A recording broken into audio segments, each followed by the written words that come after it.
my name is Christian Alshon. I'm a pro pickleball player. I'm ranked 5 in the world in men's singles. Today we're going to be commenting and reacting to comments on Twitter. I posted a tweet yesterday, 3:08 p.m. What is the biggest shot or thing you struggle with in pickleball? Got 145,000 views in only 24 hours. Some of you guys must have really related to this tweet and commented and wanted to get an answer. So here I am answering it for you. Now let's get into what you guys struggle with. This comment is from Troy Mulday. It's got 5 likes. Two-handed backhand. Feels so unnatural. I'm a big guy, 6'2", 230, so the little paddle feels too light to need 2 hands. I've been playing with my non-dominant hand to get more used to the feeling of using left. Working through it. So the biggest issue with using 2 hands in a two-handed backhand, it's funny, I just commented that as well, is the grip length. I don't know what paddle you're using. The paddle I use is 5.75 inches.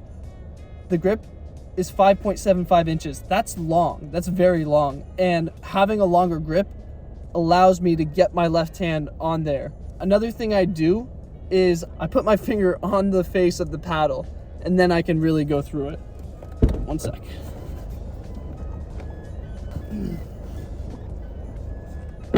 So I'm gonna have a paddle now in case I want it. Next, again, we have Chris Petit, the losing one. I also have a problem with losing. One of the biggest things I struggle with is losing. I know it might have been a joke, it might have not been, but losing is extremely hard. But the way you have to look at it is the more you lose, you learn. And that counts for everything. I mean, the more YouTube videos I make, the more mistakes I make, the better my YouTube videos become. It's kind of simple as that. Here's a really good one by Sleeves Pickleball Report. Pattern recognition. That's arguably one of the most important parts about pickleball. I'm gonna bring up my biggest struggle in pickleball, which was my two-handed counter. I didn't recognize the pattern of when somebody would speed up to my backhand. And because I couldn't recognize when they were going to speed up to my backhand, I couldn't combat it. Whereas once I realized that a pattern was every time they got an out wide ball, they go line, versus if they get a dink that's more middle, they won't speed up to my backhand. Like that is pattern recognition. The best way to learn from this, the best way I learn, is to watch pickleball. And you just watch it. What I like to do is I like to watch one point. If I see a good point and I think I see something, I'll go back. I will rewatch one point 20 times in a row, 30, 40 times in a row. I will rewatch one point for so long until I know exactly why somebody is doing what they're doing or the pattern that happened. Okay, here we go. From Eric Matthew Gobel. Dinks to my backhand side when I play the left side of the court. I'm a righty. One of the biggest things for me, this was what the backhand dink is one of the only shots, is one of the main shots that does not come from tennis. So tennis to pickleball, there's no shot in tennis that's like a backhand dink. There's none. None, absolutely none. The backhand slice is the closest thing, and that's so different. That's a full swing, whereas the backhand dink is a very short swing like this. What helped me with the backhand dink when you're on the left, this is so important. Keep every ball in front of you. Just keep every ball in front of you. If you're missing your backhand dink, a lot of the times you're reaching over. If you can hit it in front of you every time, that's going to help. If they keep getting behind you, what you can do is you can stand farther over to the left side of the court if you're on the left. That's also what I started doing.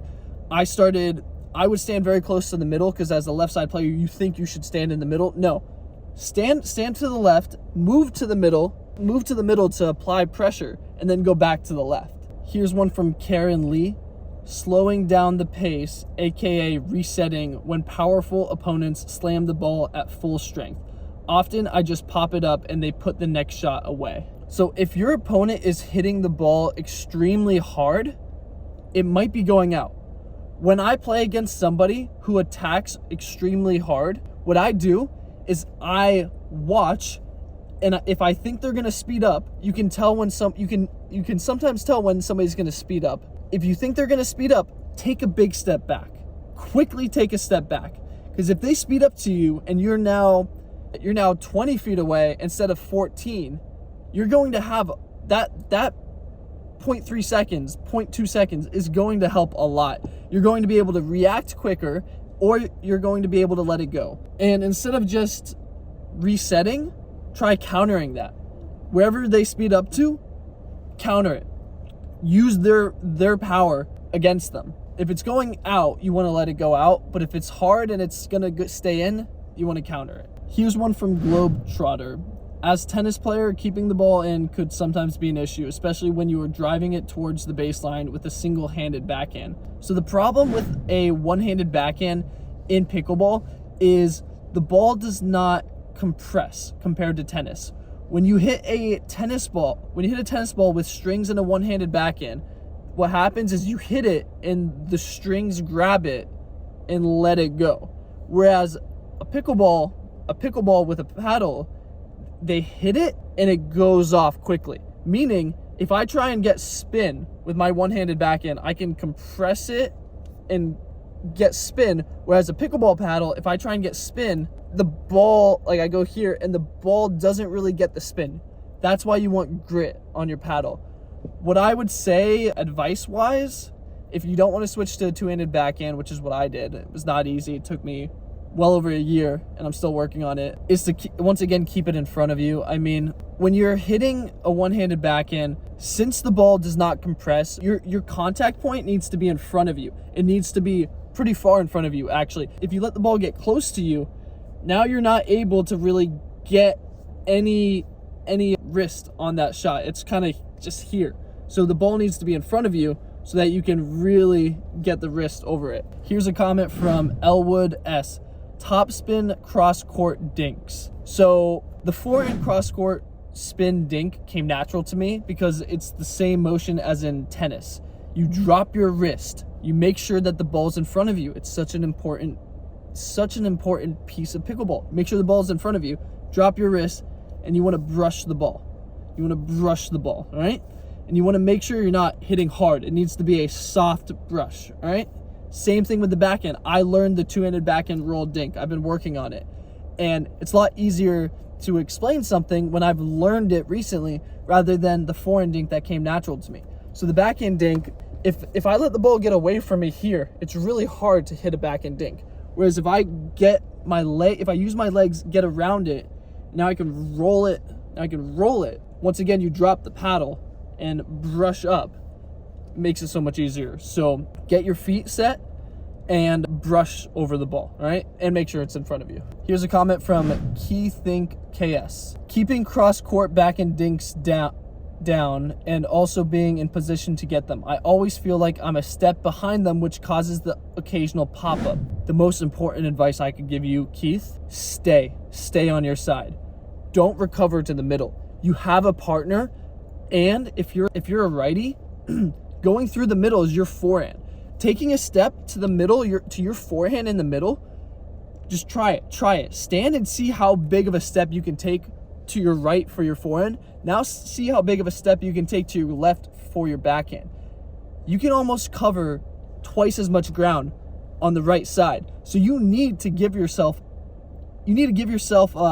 safety space on the left. You need to stay farther on the left because you're not going to be able to run and get behind you on the left. You're going to be able to run and cover the middle or take a step and cover the middle. Such an important piece of advice. Here's one, Dennis Navertil. Backhand punch volley. This is something I struggled with early in my, it's funny, I struggle with all this stuff. Like I came from tennis and I just didn't understand all of pickleball at first. Some things came natural, but most of it I had to learn. The backhand punch volley, something I struggled with is when I would hit my backhand punch, I would keep my paddle out far in front of me. So now think about it. If my paddle is out far in front of me and I want to get power and push forward, I don't have any space to create power because it's already out. So what you want to do is you want to keep the paddle close to your body so you can push out. You want to keep it close to your body so you can really get power, all right? So that's a really important one. I mean, and the other thing is your ready position when you're at the net, if you're a righty, your paddle should be faced like this. You should be ready for the backhand punch because this covers a lot of your body.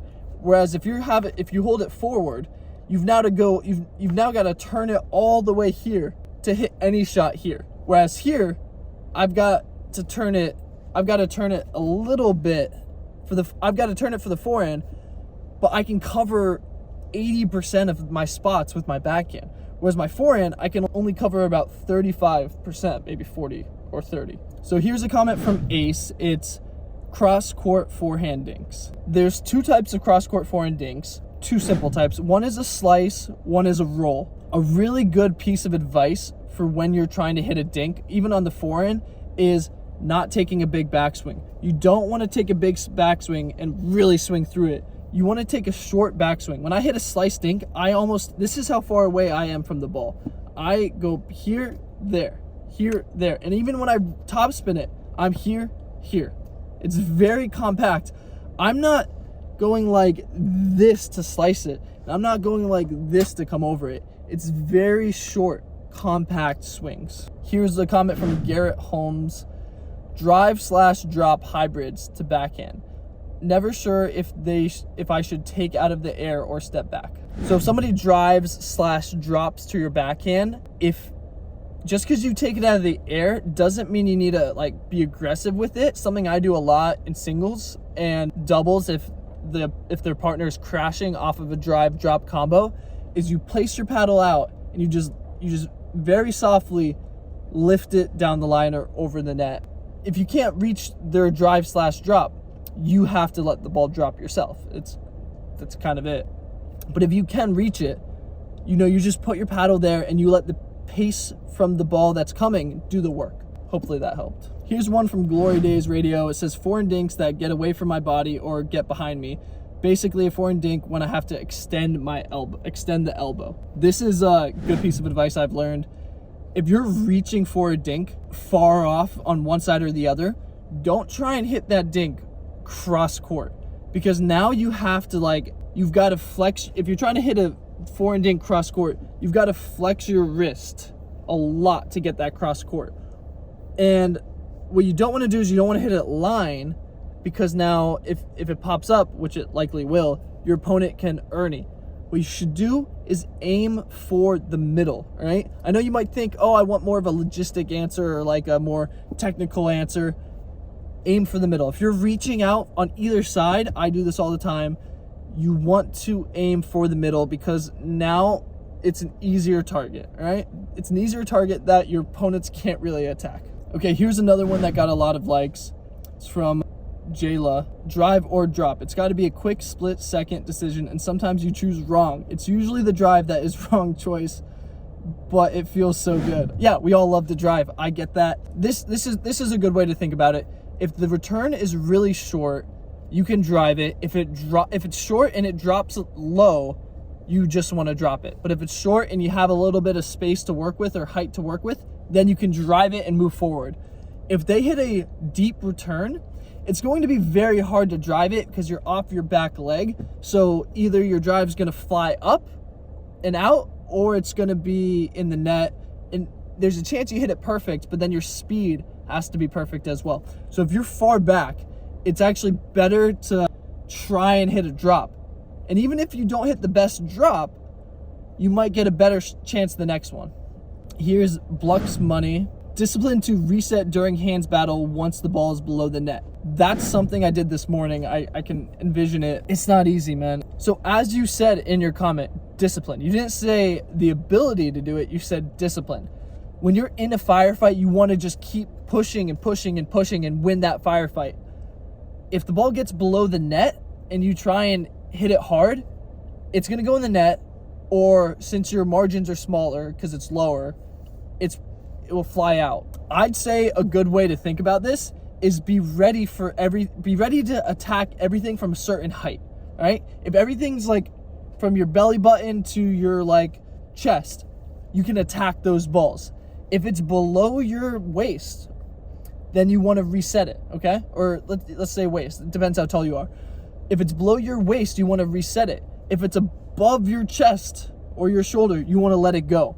So in your mind, if you already have a small spot that you know you're going to attack, then keep in mind you're gonna attack those. If it's below that, reset it. The tweener Ernie. My pupils just dilated reading that. The tweener Ernie. I've tried the tweener Ernie. I think I've hit it. I've never hit it well. My advice for that is to be extremely athletic. Now we've got another comment from Johnny Butler. Drop shot isn't the most consistent. So the third shot drop, when I'm hitting it bad, often it's my legs and I'm not moving into it. If you hit a third shot drop, you want to bend your legs and you really want to move into it. You really want to hit into it. You don't want to hit it and move back, because now you're hitting it and your target's all off. You want to stay concise and move forward. The more precision and conciseness you have with a lot of these shots, the better it's going to be. You don't want to be all over the place. Very often you want to be in control of your body. So if you're hitting third shots and you get low and you move forward as you're hitting it, you're going to have control and you're going to hit it better. And that's helped me a lot. Here's a comment from Jay Novak. It says patience. Such a good one. Such a good one. I mean, pickleball, if you're not patient in pickleball, you will lose against players who know what they're doing and who are patient and who are waiting for the right one. If you try and speed up a ball, that's usually what patience is you like to speed up and you don't want to be patient and wait for it. If you try and speed up a ball that's not the right one, let's say somebody dinks behind you and you try and speed up a ball, you're not in a good position to speed it up. Your speed up is not going to be good. What if they pull you out wide and you try and speed up on the run off balance? Now you're off balance. You're probably not going to hit as good of a speed up if you were on balance, and you're not covering as much as the court as you were because you're in a worse position. There's nothing wrong with speeding up early. I want to get that perfectly clear. It's my strategy is to speed up when I get the right ball, but the key is get the right ball. So make sure that the ball is in front of you when you speed up. To take it to another level, if you're playing against a team that's handling your speed ups really well, what you need to do is you just gotta accept it. Know that the right ball will come. Sometimes we try and force the ball. Dink. I know people don't love dinking, but dink cross court twice, dink middle once, dink cross court once, dink line, now cross court twice, line again, cross court middle. Move the dink, and if you give them a variety of dinks, they're gonna mess up, all right? Nobody's perfect. No team. Literally no team. Every team in the world will give you the right one. You just have to wait for it. Okay, wow, this one has the most likes of any comment. It's letting out balls go. That's such a tough one, and I kind of already commented on it. So letting out balls go. The way I can figure this out is if I play against somebody, and I can usually tell early on whether their speed ups are going in or out. Because a lot of times people overhit the ball and speed up very hard. And usually somebody who hits speed ups that are going out, they hit a lot of speed ups that are going out. So what to do against somebody who's hitting speed ups that go out? When you see them ready to speed up, take a step back. Just take a step back and already think to yourself, if it goes above my shoulder, I am not hitting it. Like, that's all you have to think. So now you're only ready for everything below your shoulder. You don't even have to think about, if it goes high, you're letting it go. And if it goes slow enough to go in, you're probably gonna have time to be like, this one's going slow. But just thinking that anything high above your shoulder is a great reference. Anything high, it's out. It's out. And if you take a step back, you're gonna have so much more time to think about it. It's such an important piece of advice. From Chris Petit, we have what's yours. So the biggest shot / thing I struggle with in pickleball is a two-part. The first one is when I'm on the left side and somebody dinks behind me. If I'm pushing middle and they dink behind me, getting that dink up. Because it's so far behind you, it's hard to get under the ball. And if you can get under the ball, it's really hard to hit that at the right pace and speed for it to go over and not be too high. That's the biggest shot I struggle with in pickleball.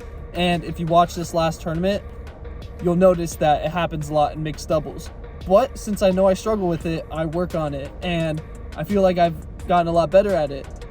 Another shot I struggle with is my two-handed backhand counter. That was a shot I struggled with for the longest time, and I would always get to it late. I would always hit it like chicken wing like this rather than hit it in front of me. And what helped me get better at that shot is every time a dink goes out wide, if I'm on the left and a dink goes out wide to the person in front of me, I'm ready for them to speed it down the line to my two-handed backhand. If they go across my body, I'm quick enough with my forehand that I can get there. Whereas I'm not quick enough with my backhand to react. So I'm ready for them to go down the line. So those are the things I struggle with most. That's all the comments we have for today. What is the biggest shot or thing you struggle with in pickleball? Leave a comment below. Also, real quick, I give away 1 free paddle every month to a lucky subscriber. So if you're not subscribed, hit that subscribe button. Thanks for watching this video. YouTube thinks you're gonna like one of these 2 videos. Actually, I think it's just this video right here. It has been here, but I'm pretty sure it's here. Anyway, enjoy it.